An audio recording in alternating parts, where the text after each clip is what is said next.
നിങ്ങൾക്കൊരു സമ്പാദ്യം ഉണ്ടാക്കുന്നതിനായിട്ടോ അതല്ലെങ്കിൽ നിങ്ങളുടെ റിട്ടയർമെന്റ് പോലുള്ള ആവശ്യങ്ങൾ, കുട്ടികളുടെ വിദ്യാഭ്യാസം, കുട്ടികളുടെ വിവാഹം പോലുള്ള ആവശ്യങ്ങൾക്കൊക്കെ നിങ്ങൾക്കൊരു പണം കണ്ടെത്തുന്നതിനായിട്ട് നിക്ഷേപിക്കേണ്ടതുണ്ട് അല്ലെ? ആ നിക്ഷേപിക്കേണ്ട സംഗതികളിൽ ഒരു ദീർഘകാലത്തേക്കുള്ള നിക്ഷേപമാണ് എന്നുണ്ടെങ്കിൽ പരമാവധി ഇക്വിറ്റി എക്സ്പോഷർ ഉള്ള അല്ലെങ്കിൽ സ്റ്റോക്ക് മാർക്കറ്റോ അതുമായിട്ട് ബന്ധപ്പെട്ടിട്ടുള്ള ഇൻവെസ്റ്റ്മെന്റുകളിൽ ചെയ്യുക എന്നുള്ളത് നമ്മൾ പലപ്പോഴും പറഞ്ഞു തരാറുണ്ട്. അങ്ങനെ നമ്മൾക്ക് ചെയ്യാൻ പറ്റുന്ന രണ്ട് ഓപ്ഷനുകളാണ് NPS, നാഷണൽ പെൻഷൻ സിസ്റ്റവും, അതുപോലെ മ്യൂച്വൽ ഫണ്ട് SIP-കളും. ഈ NPS-നെയും മ്യൂച്വൽ ഫണ്ട് SIP-കളെയും കമ്പയർ ചെയ്യണമെന്ന് പറഞ്ഞ് നിങ്ങൾ പലരും നമ്മളോട് ആവശ്യപ്പെടുകയുണ്ടായി. അതിന്റെ ഭാഗമായിട്ടാണ് ഇന്നത്തെ ഈ വീഡിയോ കണ്ടു കഴിഞ്ഞിട്ടുണ്ടെങ്കിൽ നിങ്ങൾക്ക് മ്യൂച്വൽ ഫണ്ട് SIP-കളാണോ NPS-ലുള്ള ഇൻവെസ്റ്റ്മെന്റ് ആണോ കൂടുതൽ ബെനിഫിഷ്യൽ ആവുക, അതിന് രണ്ടിന്റെയും ഗുണങ്ങളും ദോഷങ്ങളും എന്താണെന്നുള്ളത് കൃത്യമായിട്ട് മനസ്സിലാക്കാനായിട്ട് പറ്റും. അപ്പൊ വീഡിയോ അവസാനം വരെ കാണാം. NPS എന്ന് പറഞ്ഞിട്ടുണ്ടെങ്കിൽ പ്രധാനമായിട്ടും നമ്മളുടെ പെൻഷൻ സംബന്ധിയായിട്ടുള്ള ആവശ്യങ്ങൾക്ക് വേണ്ടി നിക്ഷേപിക്കുന്ന ഒരു പദ്ധതിയാണെന്ന് പറയാം. അതായത് പെൻഷൻ ആവുന്ന 60 വയസ്സ് എന്നുള്ള ആ ഒരു കാലയളവിനെ ടാർഗറ്റ് ചെയ്തുകൊണ്ട് ആ സമയത്ത് നമ്മൾക്ക് അതിന്റെ പ്രധാനപ്പെട്ട ബെനിഫിറ്റുകളെല്ലാം കിട്ടുന്ന രീതിയിലാണ് ഈ NPS സ്ട്രക്ചർ ചെയ്തിട്ടുള്ളത്. അതുകൊണ്ട് NPS എന്ന് പറഞ്ഞിട്ടുണ്ടെങ്കിൽ പെൻഷനെ ടാർഗറ്റ് ചെയ്തുകൊണ്ട് ഉണ്ടാക്കിയിട്ടുള്ള ഒരു സമ്പാദ്യ പദ്ധതിയാണ് എന്ന് വേണമെങ്കിൽ പറയാം. അതേസമയം തന്നെ മ്യൂച്വൽ ഫണ്ടുകൾ എന്ന് പറഞ്ഞിട്ടുണ്ടെങ്കിൽ നിങ്ങൾക്ക് പെൻഷൻ ആവശ്യങ്ങൾക്കായിട്ടും നിങ്ങൾക്ക് നിക്ഷേപിക്കാം, അല്ല നിങ്ങളുടെ മറ്റുള്ള ഗോളുകൾക്കുമായിട്ടും ഈ മ്യൂച്വൽ ഫണ്ടിലുള്ള SIP നിക്ഷേപങ്ങൾ നിങ്ങൾക്ക് പരിഗണിക്കാവുന്നതാണ് എന്നുള്ളതാണ് പ്രധാനപ്പെട്ട ഒരു വ്യത്യാസം. രണ്ടാമത്തെ പ്രധാനപ്പെട്ട ഒരു കാര്യം എന്ന് പറഞ്ഞിട്ടുണ്ടെങ്കിൽ ദീർഘകാല നിക്ഷേപങ്ങൾ എന്നുള്ള രീതിയിലാണ് NPS പ്രധാനമായിട്ടും കൺസിഡർ ചെയ്യുന്നത്. അതായത് നമ്മൾ എന്ന് ജോയിൻ ചെയ്താലും 60 വയസ്സ് ആവുന്ന ആ ഒരു സമയത്താണ്, നമ്മൾക്ക് 60 വയസ്സാവുന്ന സമയത്താണ് അതിൽ നിന്നുള്ള ഒരു മാക്സിമം ബെനിഫിറ്റ് നമുക്ക് കിട്ടുക എന്നുള്ള രീതിയിലാണ് ഇത് ഡിസൈൻ ചെയ്തിട്ടുള്ളത്. അതുകൊണ്ട് തന്നെ ഒരു ദീർഘകാല നിക്ഷേപം എന്നുള്ള രീതിയിലാണ് NPS പരിഗണിക്കപ്പെടുന്നത്. അതേസമയം മ്യൂച്വൽ ഫണ്ടിലെ SIP-കൾ നമ്മൾക്ക് ചെറിയ കാലത്തേക്കോ ഇടത്തരം കാലത്തേക്കോ ദീർഘകാലത്തേക്കോ ഒക്കെ അനുയോജ്യമായിട്ടുള്ള രീതിയിൽ അഡ്ജസ്റ്റ് ചെയ്യാനുള്ള പ്രൊവിഷൻ അല്ലെങ്കിൽ അത് ഉപയോഗിക്കാനുള്ള പ്രൊവിഷൻ ഉണ്ട് എന്നുള്ളതാണ് രണ്ടാമത്തെ പ്രധാനപ്പെട്ട വ്യത്യാസം. നമ്മൾ എപ്പോഴും പറയാറുണ്ട് ഇൻവെസ്റ്റ്മെന്റുകൾ ദീർഘകാലത്തേക്ക് ആവുമ്പോൾ അതിലെ ഇക്വിറ്റി അല്ലെങ്കിൽ സ്റ്റോക്കുമായി ബന്ധപ്പെട്ട നിക്ഷേപങ്ങൾ കൂടുതൽ ഉണ്ടാവുന്നത് നന്നായിരിക്കും എന്ന് പറയാറുണ്ട്. അതിനുള്ള കാരണം എന്താ? നമ്മൾക്ക് ഇന്ന് 100 രൂപയ്ക്ക് കിട്ടേണ്ട ഒരു സംഗതി 110, 112 അല്ലെങ്കിൽ 107 ഒക്കെ രൂപ കൊടുത്താലാണ് അടുത്ത വർഷം ഇതേ സമയം അതേ ക്വാളിറ്റിയിൽ നമുക്ക് കിട്ടുക എന്നുള്ളത് അറിയാലോ. അതിനുള്ള കാരണം എന്താണ്? ഇൻഫ്ലേഷൻ അല്ലെങ്കിൽ പണപ്പെരുപ്പമാണ്. ഈ പണപ്പെരുപ്പത്തിനെ ബീറ്റ് ചെയ്യണമെങ്കിൽ നമ്മൾ നിക്ഷേപിക്കുന്ന തുക മിനിമം 7% വർദ്ധിക്കണം അല്ലെ?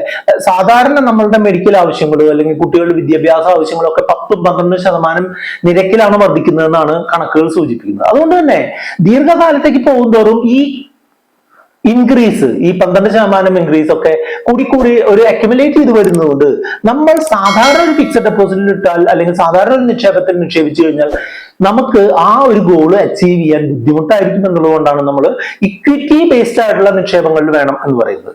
NPS-ൽ നിങ്ങൾക്ക് ഇക്വിറ്റി ബേസ്ഡ് ആയിട്ടുള്ള നിക്ഷേപങ്ങൾ 100 രൂപ നിങ്ങൾ നിക്ഷേപിക്കുന്നുണ്ടെങ്കിൽ മാക്സിമം 75 രൂപ വരെ ഇക്വിറ്റിയിൽ നിക്ഷേപിക്കുന്ന രീതിയിൽ നമുക്ക് അഡ്ജസ്റ്റ് ചെയ്യാനായിട്ട് സാധിക്കും. അതേസമയം തന്നെ മ്യൂച്വൽ ഫണ്ടിൽ നിങ്ങളുടെ ആവശ്യങ്ങൾക്ക് അനുസരിച്ച് 95% അതിൽ കൂടുതലോ ഒക്കെ നിങ്ങൾക്ക് ഇക്വിറ്റിയിലെ എക്സ്പോഷർ എടുക്കാം എന്നുള്ളതാണ്. ഇക്വിറ്റിയിലെ എക്സ്പോഷർ എടുക്കുമ്പോൾ ഗുണം എന്താന്ന് വെച്ചാൽ നമുക്ക് കൂടുതൽ റിട്ടേൺ കിട്ടാനുള്ള സാധ്യതയുണ്ട്. പക്ഷെ അതിന് ദോഷം എന്താന്ന് വെച്ചാൽ നമ്മൾക്ക് നഷ്ടസാധ്യതയും കൂടുതലുണ്ട് എന്നുള്ളതാണ്. പക്ഷെ ദീർഘകാലത്തേക്കുള്ള നിക്ഷേപങ്ങൾ, ദീർഘകാലത്തുള്ള മ്യൂച്വൽ ഫണ്ട് നിക്ഷേപങ്ങളൊക്കെ സാധാരണഗതിയിൽ വലിയ തെറ്റില്ലാത്ത റിട്ടേൺ തരുന്നതായിട്ട് മുൻകാലങ്ങളിലുള്ള റെക്കോർഡുകൾ കാണിക്കുന്നുണ്ട്. പക്ഷെ ഒരു കാരണവശാലും നിങ്ങൾ മുൻപുള്ള ഒരു റിട്ടേൺ കണ്ടുകൊണ്ട് മാത്രം നിക്ഷേപിക്കരുത്. നിങ്ങളുടെ ആവശ്യങ്ങളും നിങ്ങളുടെ ആവശ്യത്തിനുള്ള എമൗണ്ടും നിങ്ങൾ എന്തുമാത്രം സമയത്തിന് ശേഷം അത് ആവശ്യമുണ്ട്, ആ ആവശ്യം എന്തുമാത്രം ഫിക്സ്ഡ് ആണ് എന്നുള്ള കാര്യങ്ങളെല്ലാം പരിഗണിച്ച് വേണം നമ്മളുടെ ലക്ഷ്യങ്ങൾക്ക് അനുസരിച്ചുള്ള മ്യൂച്വൽ ഫണ്ട് പോർട്ട്ഫോളിയോയോ NPS-ഓ ചേരാനായിട്ട്. അപ്പൊ അതിനെപ്പറ്റി നിങ്ങൾക്ക് എന്തെങ്കിലും ഡയറക്ഷൻ കിട്ടണമെന്നുണ്ടെങ്കിൽ നമ്മുടെ വാട്സ്ആപ്പ് നമ്പറുമായിട്ടുള്ള 8848030018 നിങ്ങൾക്ക് കോൺടാക്ട് ചെയ്യാവുന്നതാണ്. NPS-ൽ ചേർന്നിട്ടുള്ള ഒരാള് 60 വയസ്സ് തികഞ്ഞു കഴിഞ്ഞാൽ അയാൾക്ക് അതുവരെ അക്യുമുലേറ്റ് ചെയ്ത കോർപ്പസിൽ നിന്നും, അതായത് മുതലായിട്ടും ലാഭമായിട്ടും അക്യുമുലേറ്റ് ചെയ്ത കോർപ്പസിൽ 60% അയാളുടെ ആവശ്യത്തിനായിട്ട് പിൻവലിക്കുക. അപ്പൊ 1 കോടി രൂപ നമ്മൾ NPS നിക്ഷേപിച്ച് 1 കോടി രൂപ കോർപ്പസ് ആയിട്ടുണ്ടെന്നുണ്ടെങ്കിൽ 60 ലക്ഷം രൂപ അയാളുടെ ആവശ്യങ്ങൾക്കായിട്ട് പിൻവലിക്കാം. പക്ഷെ ബാക്കി 40 ലക്ഷം രൂപ ഒരു ആന്യൂറ്റി സ്കീം അല്ലെങ്കിൽ പെൻഷൻ കിട്ടുന്ന സ്കീമിലേക്ക് മാറ്റണം എന്നുള്ള മാൻഡേറ്ററി റിക്വയർമെന്റ്. അത് NPS സംബന്ധിച്ചിടത്തോളം ഒരു ഫ്ലെക്സിബിലിറ്റി കുറവാണ് എന്നുള്ളതാണ് എന്റെ അഭിപ്രായം. അതേസമയം തന്നെ നിങ്ങൾ മ്യൂച്വൽ ഫണ്ടുകളിൽ ഇതേപോലെ നിങ്ങൾ 60 വയസ്സ് വരെയൊക്കെ അല്ലെങ്കിൽ 50 വയസ്സ് വരെയൊക്കെ ആയതിനു ശേഷം നിങ്ങൾക്ക് 1 കോടി രൂപ ഉണ്ടെന്നുണ്ടെങ്കിൽ ആ 1 കോടി രൂപ നിങ്ങൾക്ക് എന്താവശ്യത്തിന് വേണമെങ്കിൽ നമുക്ക് ഉപയോഗിക്കാനുള്ള ഫ്ലെക്സിബിലിറ്റി മ്യൂച്വൽ ഫണ്ട് SIP-കളിൽ നിക്ഷേപിക്കുന്നുണ്ട്. ആ ഒരു ഫ്ലെക്സിബിലിറ്റി കുറവ് NPS ഉണ്ട് എന്നുള്ളത് നിങ്ങൾ മനസ്സിലാക്കി വേണം NPS നിക്ഷേപിക്കണോ വേണ്ടയോ എന്നുള്ള തീരുമാനം എടുക്കാൻ. NPS ഏറ്റവും പ്രധാനപ്പെട്ട ഒരു ഗുണമായിട്ട് കാണുന്നത് എന്താണെന്ന് വെച്ചാൽ പഴയ ടാക്സ് റെജീം, ഓൾഡ് ടാക്സ് റെജീമിൽ ഉള്ള ആളുകൾക്ക് 2 ലക്ഷം രൂപ വരെ ടാക്സബിൾ ഇൻകത്തിൽ നിന്ന് കുറവ് കാണിക്കാനായിട്ട് സാധിക്കും എന്നുള്ളതാണ്. അതായത് നിങ്ങൾക്ക് ഏകദേശം 70,000 രൂപ വരെയൊക്കെ ഇൻകം ടാക്സ് സേവ് ചെയ്യാനായിട്ട് ഇത്തരം സംവിധാനങ്ങൾ ഉപയോഗിക്കാം. അതെങ്ങനെയാണെന്ന് വെച്ചാൽ 1,50,000 രൂപ 80C എന്ന് പറഞ്ഞ സെക്ഷൻ പ്രകാരവും 50,000 രൂപ NPS സ്പെഷ്യൽ സെക്ഷൻ പ്രകാരവും ഇൻകം ടാക്സ് ഫയൽ ചെയ്യുമ്പോൾ 2 ലക്ഷം രൂപ നിങ്ങൾക്ക് ടാക്സബിൾ ഇൻകത്തിൽ നിന്ന് കുറവ് കാണിക്കാനായിട്ട് പറ്റുന്നുണ്ട്.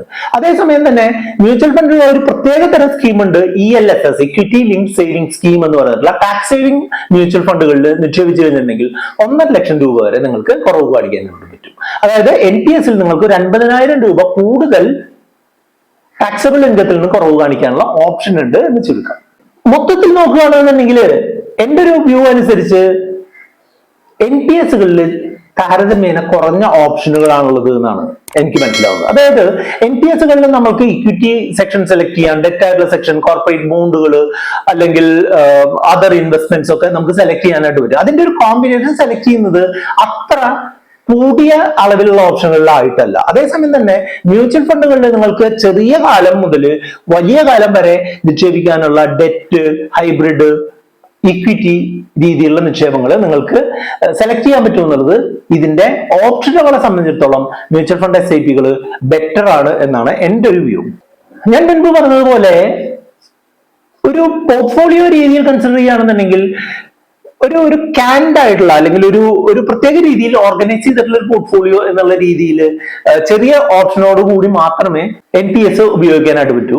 അതേസമയം നമ്മളുടെ ആവശ്യങ്ങൾക്ക് അനുസരിച്ച് നമ്മൾക്ക് അനുസരിച്ചുള്ള ചെറിയ ചെറിയ ചേഞ്ചുകൾ അല്ലെങ്കിൽ വലിയ ചേഞ്ചുകൾ വരുത്താനായിട്ട് മ്യൂച്വൽ ഫണ്ട് പോർട്ട്ഫോളിയോയിലുള്ള ഫണ്ടുകൾ മാറ്റിയും മറിച്ചും ചെയ്യുന്നത് വെച്ച് നമുക്ക് ചെയ്യാനായിട്ട് സാധിക്കും എന്നുള്ളത് മറ്റൊരു അഡ്വാൻറ്റേജ്. യൂസേജിന്റെ കാര്യത്തിൽ പറയുകയാണെന്നുണ്ടെങ്കിൽ NPS-നേക്കാൾ ഒരു ബെറ്റർ ആയിട്ടുള്ള ഒരു easy to use, easy to handle ആയിട്ടുള്ള ഫീച്ചേഴ്സ് മ്യൂച്വൽ ഫണ്ടുകളിൽ ഉണ്ട് എന്നുള്ളതാണ് എന്റെ പേഴ്സണൽ അഭിപ്രായം. നിങ്ങൾക്ക് അതിൽ മറ്റെന്തെങ്കിലും അഭിപ്രായം ഉണ്ടെങ്കിൽ നിങ്ങൾക്ക് ഈ വീഡിയോയ്ക്ക് കമന്റ് ആയിട്ട് രേഖപ്പെടുത്തും. ലിക്വിഡിറ്റി അല്ലെങ്കിൽ നമുക്ക് പൈസ കിട്ടാനുള്ള എളുപ്പം എന്നുള്ളത് എനിക്ക് തീർച്ചയായിട്ടും മ്യൂച്വൽ ഫണ്ട് SIP-കളിലാണ് കണ്ടുള്ളത്. നമുക്ക് ഇന്നിപ്പോ നമ്മൾ പൈസ ഇട്ട് കഴിഞ്ഞാൽ രണ്ടാമത്തെ ദിവസം അത് ക്രെഡിറ്റ് ആയി അതിന്റെ അക്കൗണ്ട് സ്റ്റേറ്റ്മെന്റ് വന്നു കഴിഞ്ഞാൽ അന്ന് മുതൽ എപ്പോൾ വേണമെങ്കിലും നമുക്ക് പിൻവലിക്കാം. അതായത് ആ ആഴ്ചയോ ആ മാസമോ ആ വർഷമോ അല്ലെങ്കിൽ 10 വർഷം കഴിഞ്ഞിട്ടോ അല്ലെങ്കിൽ നമുക്ക് പൈസ ആവശ്യം വരുന്ന ഏത് ദിവസവും നമുക്ക് പിൻവലിച്ചു കഴിഞ്ഞാൽ 3-ാം ദിവസം നമ്മുടെ അക്കൗണ്ടിലേക്ക് പൈസ വരും. പല മ്യൂച്വൽ ഫണ്ടുകളും അതേ ദിവസമോ തൊട്ടടുത്ത ദിവസമോ ഇൻവെസ്റ്റ്മെന്റിന്റെ റിട്ടേൺ തരുന്ന ഇൻവെസ്റ്റ്മെന്റിന്റെ റീഡീം ചെയ്തിട്ടുള്ള പൈസ തിരികെ തരുന്ന സ്കീമുകളുണ്ട് എങ്കിലും മിനിമം ആവറേജ് 3 ദിവസത്തിനുള്ളിൽ നമ്മുടെ അക്കൗണ്ടിലേക്ക് പൈസ വരും എന്നുള്ളൊരു ഗുണമുണ്ട്. അതിന് യാതൊരുവിധ ലോക്കിനോ കാര്യങ്ങളോ പ്രധാനപ്പെട്ട സ്കീമുകളിൽ ഒന്നും തന്നെ ഇല്ല എന്നുള്ളതാണ് മ്യൂച്വൽ ഫണ്ട് SIP-കളുടെ ഗുണം. അതേസമയം NPS-ന് നമുക്ക് മുൻകൂറായിട്ട് പണം എടുക്കുന്നതിന് റെസ്ട്രിക്ഷൻസ് ഉണ്ട്. അതേപോലെ തന്നെ അത് മെച്യൂർ ആയി കഴിഞ്ഞാൽ പൈസ എടുക്കുന്നതിന് ഞാൻ ഈ പറഞ്ഞ പോലെ 60-40 റെസ്ട്രിക്ഷൻസ് ഉണ്ട് എന്നുള്ളത് അതിന്റെ ഒരു ഫ്ലെക്സിബിലിറ്റി കുറവായിട്ട് ലിക്വിഡിറ്റി കുറവായിട്ട് ഞാൻ കാണുന്നു. NPS പ്രധാനമായിട്ട് ഒരു മാനേജർ കൺട്രോൾഡ് ആണ് എന്ന് വേണമെങ്കിൽ പറയാം. അതേസമയം തന്നെ നമ്മൾക്ക് സ്വന്തമായിട്ട് കൺട്രോൾ ചെയ്യാനുള്ള ഓപ്ഷനുകൾ മ്യൂച്വൽ ഫണ്ട് SIP-കളിൽ ഉണ്ട് എന്നുള്ളത് നോക്കുമ്പോൾ മിക്കവാറും ഫാക്ടറുകളിൽ ഈ NPS-നേക്കാൾ ബെറ്റർ ആണ് മ്യൂച്വൽ ഫണ്ടുകൾ എന്ന് എനിക്ക് തീർച്ചയായിട്ടും പറയാനായിട്ട് സാധിക്കും. നിങ്ങൾക്ക് നിങ്ങളുടെ ആവശ്യങ്ങൾക്ക് അനുസരിച്ച് മ്യൂച്വൽ ഫണ്ട് SIP-കളോ അല്ലെങ്കിൽ NPS-ഓ നിങ്ങൾക്ക് ഇൻവെസ്റ്റ്മെന്റ് ആയിട്ട് സെലക്ട് ചെയ്യാം. അതുമായിട്ട് ബന്ധപ്പെട്ട നിങ്ങൾ ഡയറക്ഷനുകൾ വേണമെന്നുണ്ടെങ്കിൽ നമ്മുടെ വാട്സ്ആപ്പ് നമ്പർ ആയിട്ടുള്ള 8848030018 നിങ്ങൾക്ക് കോൺടാക്ട് ചെയ്യാം. വീഡിയോ ലൈക്ക് ചെയ്യാനും കൂട്ടുകാരുമായി ഷെയർ ചെയ്യാനും മറക്കാം.